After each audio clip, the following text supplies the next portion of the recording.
David Fleck, thank you so much for joining me today. I certainly appreciate it, and it's so good to see you. How are you? Doing great. How are you doing? Wonderful, thank you. So I thought we could talk a little bit today about fraud. We've been hearing a lot about fraud recently, I think more than we've heard of in the past, and whether that's just because we have better communication, or there's actually more of it, it's hard to say. But you've been on the side of all the types of fraud, right? That's what you do, that's your thing. Tell us first a little bit about your background so we know we're getting information right from the source. And then tell me what you're hearing across the country in regards to fraud. Yeah, okay. So I've been a lawyer in California for 26 years, and for all of that time, I've been fighting fraud in some way, shape, or form.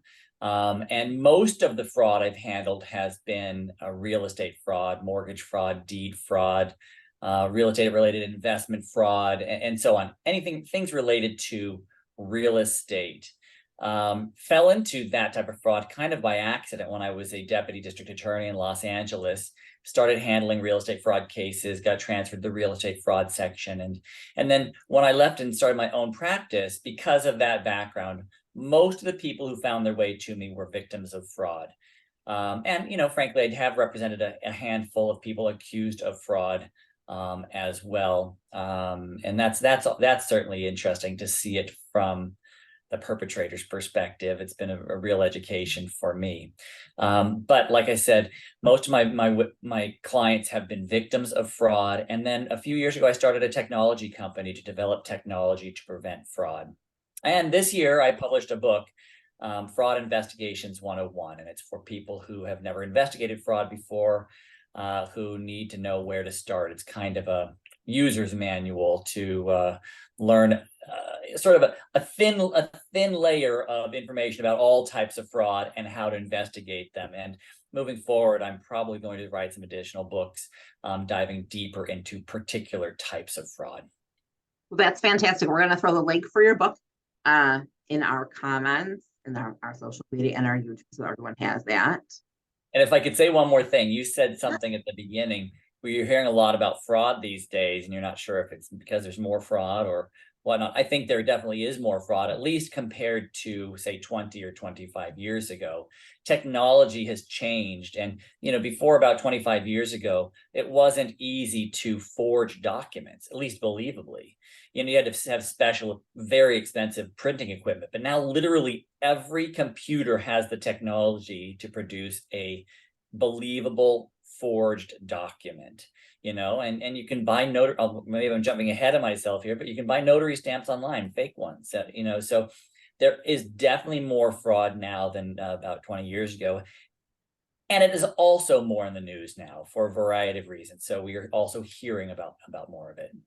And do you think we're doing a better job of finding fraud, of like really paying better attention to what's going on out there? Certain types of fraud, that is true about. I think notaries are really becoming aware of fraud in their space. So that's good, because notaries really are the gatekeepers. They're the front line against fraud in real estate transactions. And so just the awareness among notaries has really been growing over the last few years. And that's an important step forward. So when we talk about fraud, like what are we seeing in terms of, we talk a lot about deed fraud, right? That seller side fraud. Is that really what we think is the most prominent type of fraud out there in the real estate world? The reason I talk about deed fraud a lot is because, in my opinion, it's the most destructive form of fraud out there. I mean, there is no other scam in which a single bad guy can steal so much money alone without help. They don't need accomplices. They don't need co-conspirators. They can do it themselves. They can transfer ownership of a property, of a valuable property, to themselves, and then either get a mortgage against it, to suck all that money off and be in the wind with that money, or sell it to unsuspecting buyers. There's no other crime that is so easy for a single person to perpetrate. And that's why I think we're seeing an explosion of it recently, not just in awareness, but in the numbers. I mean, we're seeing it at epidemic levels in New York, particularly in Brooklyn, in Florida, in Texas, in Arizona, in California, in Hawaii. it's bad. And nobody really keeps track of the numbers. It gets kind of, deed fraud gets sort of swallowed up by mortgage fraud or identity theft. They keep their numbers for those, but nobody is sort of singling out deed fraud as, as a separate crime and tracking it. Let me just say this. If you're a homeowner, your home is actually more likely to burn down than for you to be a victim of deed fraud. Not that I want your home to burn down. I'm not trying to say that. We appreciate that. But it is such a big deal to unwind, because once it's done, once that fraudulent deed is recorded against your house with a county report, now it looks like somebody else owns your house. And the only way to get it removed is to have a judgment from a court of law canceling that deed. So you have to file a lawsuit. A lot of people who are victims of this crime aren't financially savvy, aren't legally savvy. Maybe they're older, maybe they're sick, whatever it is, their reason, they can't even wrap their minds around what has just happened, let alone find an attorney who can handle this for them. And the attorney might not believe them. So even if they go to an attorney, it's so expensive. They might not be able to afford a good attorney. I've talked to one victim out here in California. She had owned her house for 25 years. And one day she was served with eviction papers. And she said, what the heck is going on? Well, it turns out some bad guy had forged foreclosure documents, made it look like her home was sold at a foreclosure sale, and now somebody else owned it. And then they took that foreclosure sale document to an eviction court and sued to evict her from her own home. So she ended up hiring an attorney, a young attorney who wasn't very experienced, but he was cheap, and she could afford him. And he screwed everything up. He just messed it all up, dug the hole even deeper for her. So it is such a destructive and damaging crime when it happens to you that, that's why I put it up there, as I think it's the worst type of fraud out there. If somebody steals your identity, I'm sorry, I'm rambling on, but if somebody steals your identity, uses your credit card or whatnot, what do? You call your credit card company and you get a new credit card. It's that easy, right? But if somebody steals title to your house, it's a huge deal to unwind. It's going to take at least 6 months, if not years, and probably tens of thousands of dollars in legal fees. And certainly you might not know right away that someone, right? Exactly. I mean, it could be years down the road. And you're right, they tend to target individuals who are not savvy, who may be older. Exactly. And the legitimate buyer or the legitimate mortgage company that has out all this money, they probably bought title insurance, and the title insurance company missed it. They're not going to want, the title insurance company isn't going to want to pay out just on your word that it was a fraud. So you're going to have to push it back against them. Your lawyer is going to have to prove to them and do their due diligence. And it's just a mess.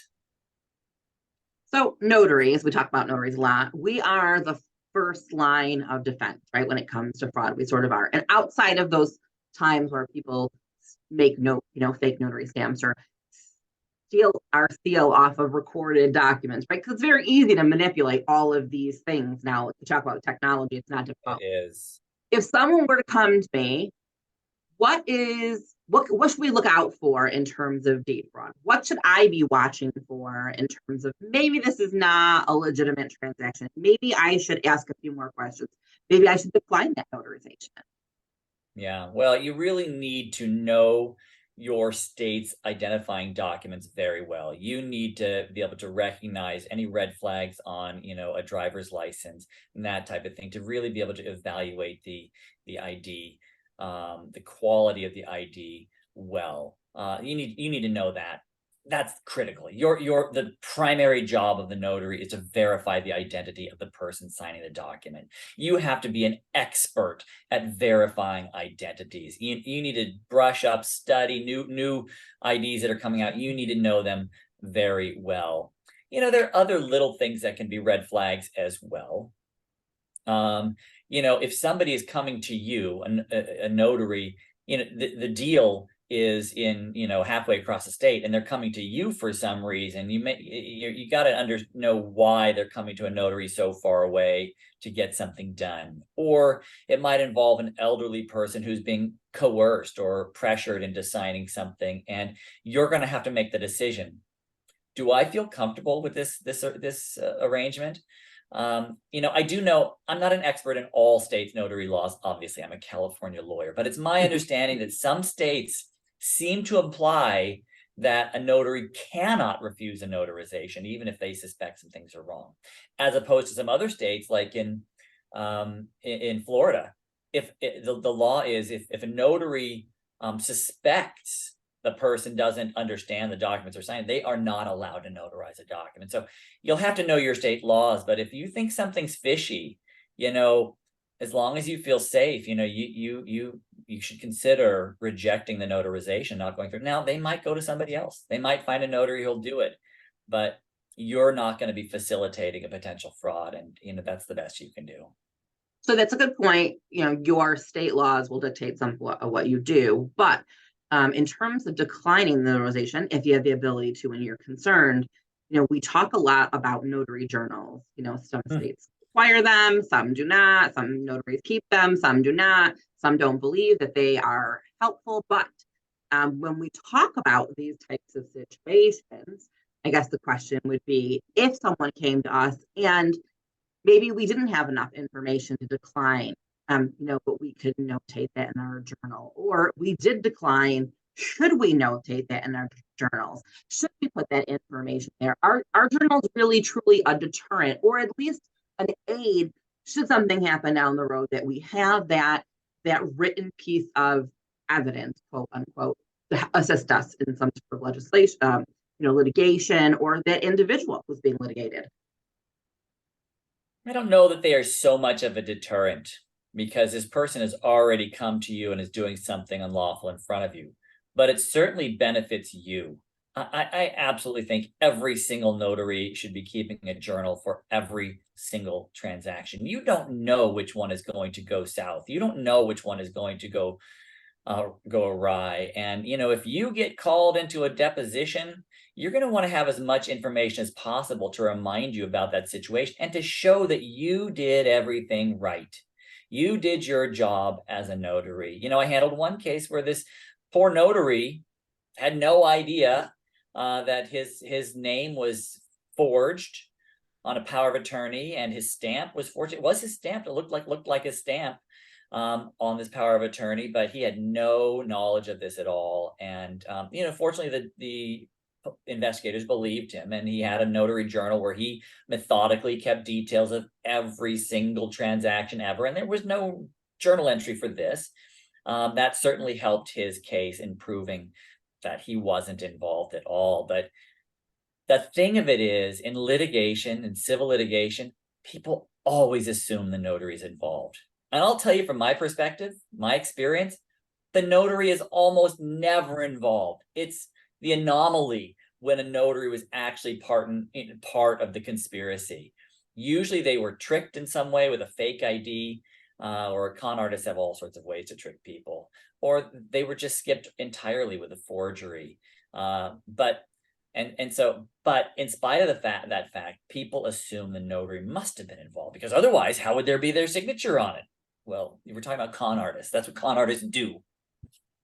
That's true. And notaries, even, we talk about, insurance and protection a lot. Notaries say, well, I never make mistakes. I'm very, cautious. And that certainly may be true. But like in those instances, it would be likely that there might be that notary get pulled into that litigation, right? Just because they were the notary in that transaction, or they were the proposed notary in that transaction. There's still that perception. I would agree with you that the notary was involved somehow, and you would still need to defend yourself, which is why me personally, I'm so adamant about making sure that you have proper insurance coverage, right? Attorneys are expensive. I'm talking to an attorney. You can verify that for me. Attorneys are expensive to defend you, Yeah. right? You want to make sure that you have protection just by virtue of having been a notary in a transaction that may be fraudulent, where you've done nothing wrong at all. Maybe they had wonderful ID. Maybe they had the proper documentation and what you did was correct, but their intent behind that, which we would have no idea of as a notary, right? I'm not there to determine intent so much as making sure that you're the person that you are in front of me. Yeah, I think that's so important, that the point you're making, that insurance helps you pay for the attorney. I mean, if God forbid you get sucked into this litigation, it just takes the load off your shoulder if you can just call the attorney and they handle it for you and they tell you what you need to do and you're not having to pay them for it. It's just such, I mean, it's such an important role as a notary. You need to take yourself seriously, take your role seriously, and get that insurance. And I'd like to mention one other kind of insurance that people don't realize can be beneficial, and that's title insurance. I'm not in the title insurance industry. I don't sell title insurance. I don't have an affiliation with a title insurance company. But this is something that people in the title insurance industry don't even realize. May I talk about this for a moment? Of course, absolutely.